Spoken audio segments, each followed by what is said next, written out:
Hey everybody, welcome back to Gran Turismo 3. Are you ready to get this, you guys? Race number 2. Hey Google, tell me a joke. What do you get from a pampered calf? Spoiled milk. Spoiled milk, because you pampered the cow, you guys. So your milk will be spoiled like spoiled little brat. See what tires we actually do have on here. Medium slicky slickies. They did alright in the last event there.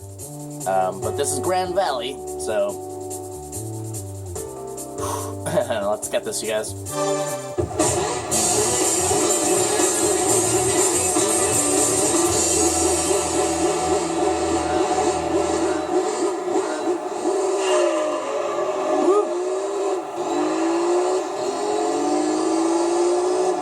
Man, the acceleration of the Clio is awesome.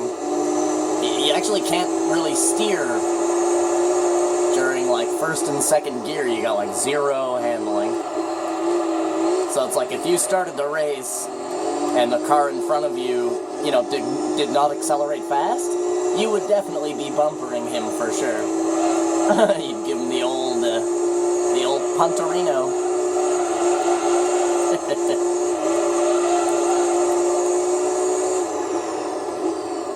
Ah, yes. Yeah, I was watching Jimmy there the other day. Play some iRacing live. If you guys don't know who I'm talking about, it's a YouTube channel, Jimmy Broadbent. He's one of the best sim drivers on YouTube. I absolutely love Jimmy. One thing about Jimmy that I love the most is that he is one of the best, but he still, you know, wipes out here and there and stuff, but he laughs about it. You know, it's just another day, right? I love Jimmy, man. He's so funny. He's such a cool guy, too. I think he would be, like, one of the coolest people just to hang out with for the day. You know what I'm saying? If you guys know who I'm talking about, you're probably sitting there going, oh, hell yeah. I'd love to chill with Jimmy Broadbent all day. Go and drive around in his, he has a Mazda Miata, you guys, and I think it's a 95 Toyota Supra. Like silver. His Miata is actually pretty crazy, man. You know, you think Mazda Miata and you're kind of like, huh, you know what I mean? But if you saw his Mazda Miata, you'd be like, holy shit. It's pretty crazy. It's like pretty much GT swap. It's literally like a GT2 Mazda Miata. That's street legal. Fucking nuts. Gotta be good to drive a Mazda Miata with a high amount of horsepower, man. Even a stock Mazda Miata is a notoriously difficult car to drive in real life.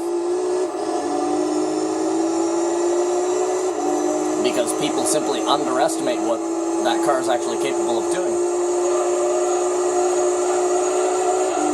Unmistakably Mazda, you guys. You know? Yeah, watching some Jimmy Broadbent playing some iRacing. iRacing is so gorgeous, man. That game is so good. I love how there's just an endless amount of cars in that game. Like, sometimes I watch people play that game, and you know, I'm looking at all the cars, and I'm like, man, I wish they had some of those cars in Gran Turismo and stuff, like the Infinity G2O race car, and you know what I mean? Like, there's just some rare cars out there. Subaru SVX GTs and stuff. Like, come on, man. I want to drive these cars, man. For a car guy, you know what I'm saying? Most people, you know, they know Corvette, Camaro, Mustang. Everybody knows the basics. But a true car guy, they want to drive the legends of motorsport, I guess you could say. And in the world of automobiles, there's quite a few legendary cars, you know. Like that Jensen Interceptor and stuff. Yeah, it's basically a TDR with an American V8. You understand what I'm saying?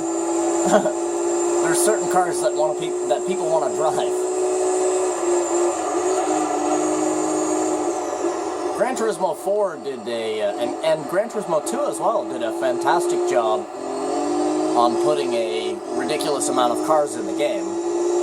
But iRacing, man, because it's like, iRacing is like a full PC, well, it's not, I don't think it's PC only. I'm not sure if it's on PlayStation and Xbox. I think it's only PC, though.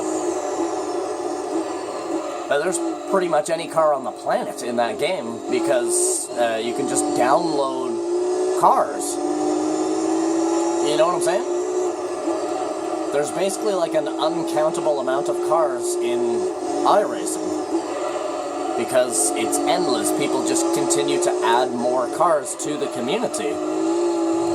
And make more races and more events. Like, iRacing is amazing. iRacing is like, it's like Gran Turismo on crack.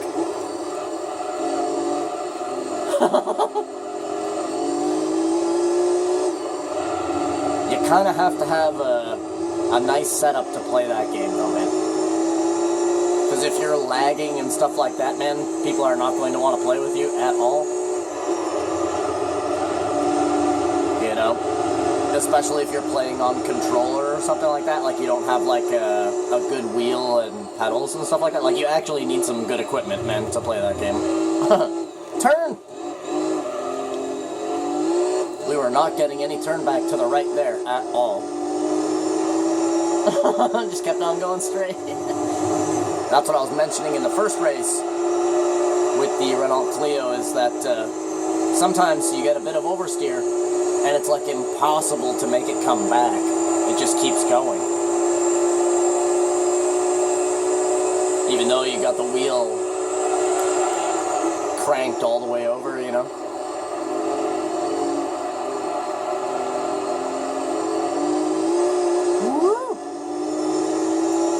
This car rumbles out of a turn, man.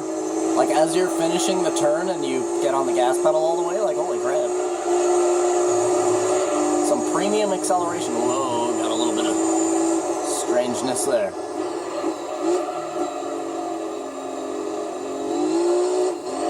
I do like the throttle on this car, though. It's a nice big open throttle. It's got a lot of depth. You can really play with the gas pedal in this car. I guess it's more the RPM range of the vehicle. Giving me some nice, whoa.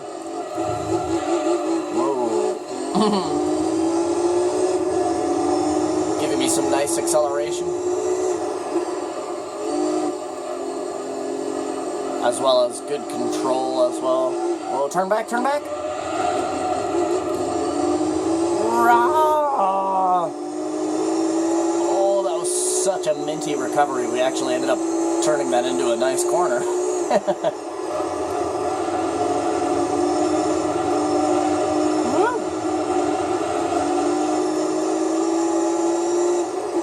I kind of like going around the bridge tunnel, the tunnel there in this car, because you feel like you're going to oversteer the whole time, but it doesn't. It actually holds it.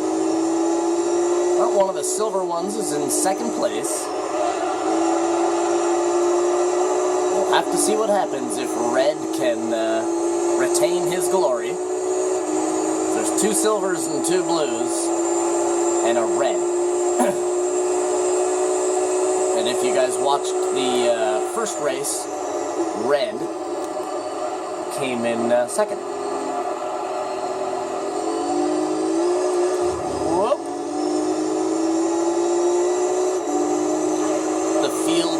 Looking a little split up. 2 of them are trailing back while 3 of them are in a pack. Whoop. And we are friggin' absolutely gone.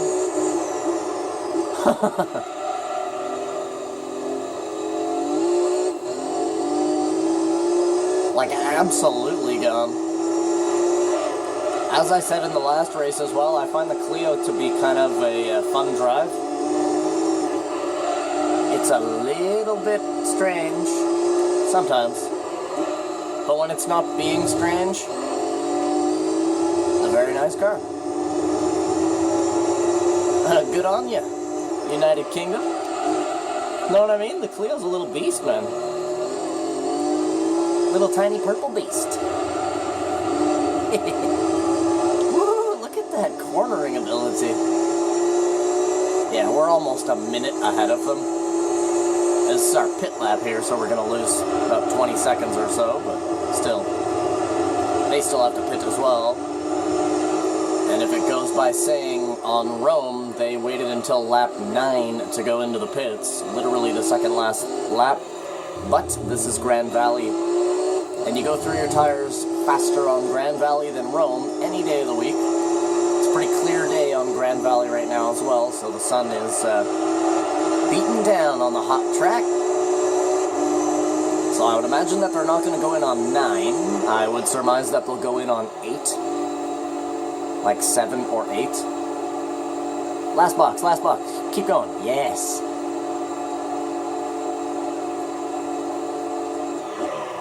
There it is, there it is, there it is. Oh, we got the second last box. Or no, this is the last box on Grand Valley, that's right. Whew.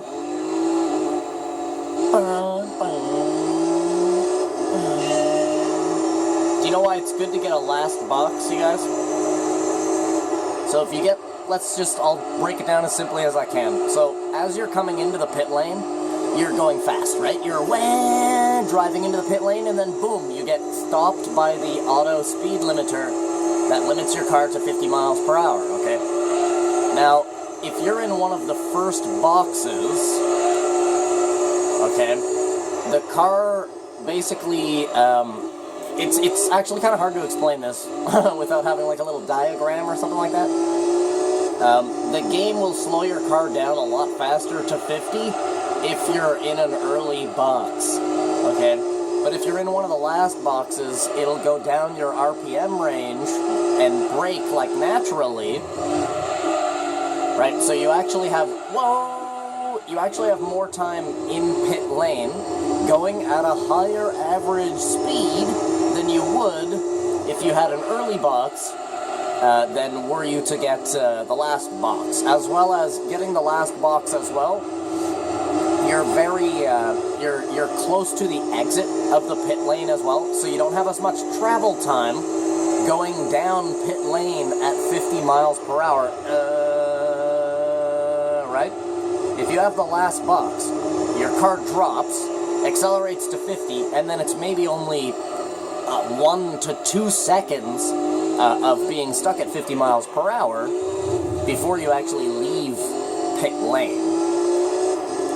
Now, this can actually be proven by watching Formula 1 to see when there's a lap where all of the cars go in at the same time, like a caution, right? Now, of course, people would say, oh man, but it all really comes down to, you know, how long it takes them to do the pit stop. But I'll tell you something, Formula 1 car pit teams, they do not play games, okay? They are pretty much almost exact with each other. Those guys are like fucking robot androids or something. Seriously. So, you know, 0.1 second, 0.2 seconds between these cars in the pit lane is not really going to show too much of a difference in the actual straddle of when they all come out, right? And that's why a lot of times, if you're watching a race where a lot of cars, especially NASCAR as well, is a good one to see that whoever gets that last box, whoever's further down the line, has a much better chance of getting out of that pit lane first. It's interesting to think about, but if you break it down in your mind enough, you will come to the same agreement as me. Now, it's not going to make too much of a difference. We're not talking like, 4 seconds or something stupid like that. We're talking maybe maximum 1 second of gain. You know what I mean? But to a true racing fan, I've been watching real life racing on like Speed Channel and shit like that and on TV my entire life. Ever since I was a kid. You know what I mean? Like, racing is in my blood. I have gasoline in my veins. So you kind of notice things after a long history of being involved with racing, like myself, right? Like, I'm sure if you're one of those NASCAR guys, you're probably sitting there going, oh, hell yeah, man. The pit battle is like, that's like one of the most entertaining moments of a NASCAR race, is when all the cars go into the pit lane at once. And you're sitting there going, come on boys, get them tires on, get that gas in there, you know, and then all the cars come out of their boxes, and it's like this little jog to get out of the fucking pit lane as quickly as possible, right? And a lot of people, long-time viewers, will notice that and say, uh-oh, you know, so-and-so is in the last box, right? So he has a better chance of getting out in front of everybody. It's interesting. It's almost like a track and field track, you know, like a track and field track. How, like, you know, the inside of the track is always going to be the shorter part, and then the longer outside part of the track, the outside lane, is obviously going to be the longer ones. So when they do a race on a track like that, everybody's not standing right beside each other when they say ready, set, go. Everybody's pitting in there, everybody else is pitting in. Yeah, they don't line up everybody in a straight line when they do ready, set, go. Each person, right, as the grid goes farther inward, each person is actually like 15 or 20 feet back from the next person in front of them. And so on and so on and so on. It's kind of the same deal that happens when everybody pulls into the pit lane.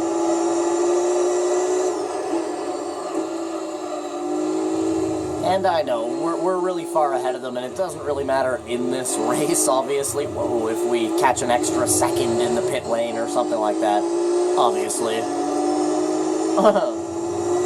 But in, you know, in racing where it is very close and you guys are eating each other's bumpers the entire race, yeah, that, what happens in the pit is going to be very, very important.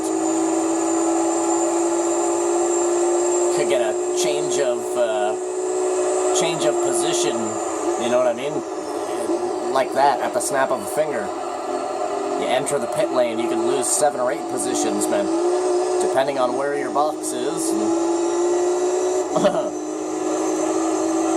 how congested it is as well, because sometimes you'll get caught up in the congestion of everybody coming out, and then you can lose mad positions, or gain mad positions. Oh, I'm late on the brakes. Ooh, but the brakes of the Renault Clio shine through.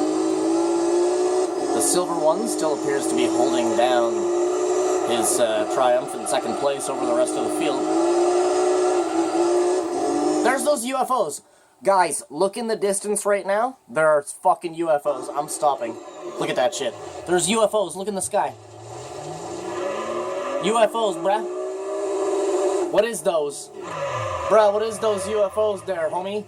Homie! Hold on a second, I'll stop. Look at these motherfucking UFOs. Zoom. Look at the UFOs in distance now. See that? In between the two signs. What in the fuck, bro? I told you guys I caught UFOs on Grand Valley. Bruh, there was like... Oh my god, those are the other cars! I'm gonna have to watch that, like, I'm not going crazy here, you know what I mean? Okay, the first time I saw it, I thought to myself, maybe I'm just losing my fucking mind or something. And I'm, like, so obsessed with aliens that I'm, like, starting to see UFOs in Gran Turismo. I fucking knew I saw something last time, dude. That time there was like 5 of them. That's why I was like, what the fuck? There they are, boys. It was actually the other cars on the far side of the track. That's what we were seeing.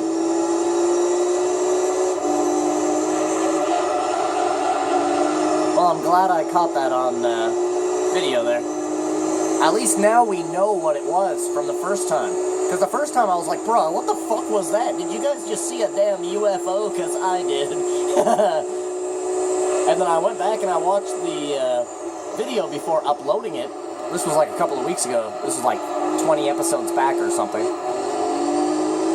And I went back and I watched the video, and sure enough, I was like, man, what the fuck is that thing? This little black object moving across the sky. And I even said it almost looks like a plane, or like a biplane, like a World War I biplane or something. But no, it was actually one of the other cars on the far side of the field I wonder if we'll see it again here.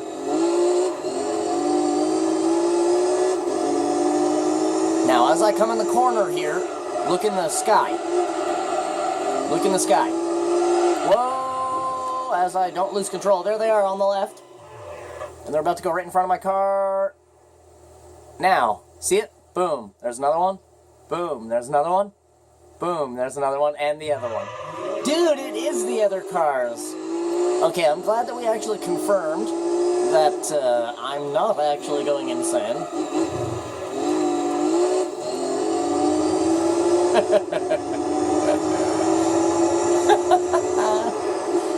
UFOs, you guys, what the hell? That's funny.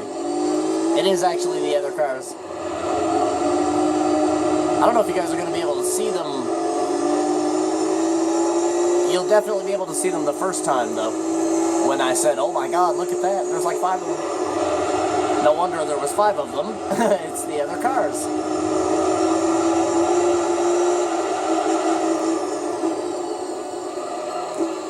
That's crazy.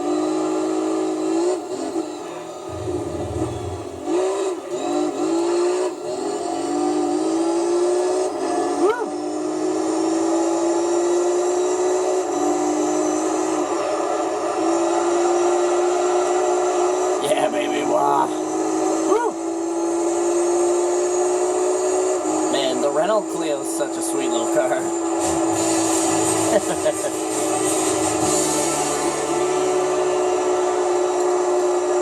Ooh, a big change here.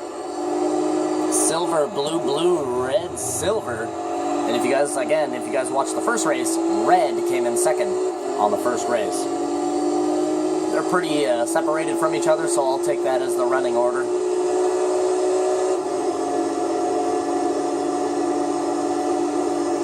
Change of lead. Yep. Change of lead by 1 point. Red falls down into third. Silver climbs up into second. 2 blue and a silver in the back.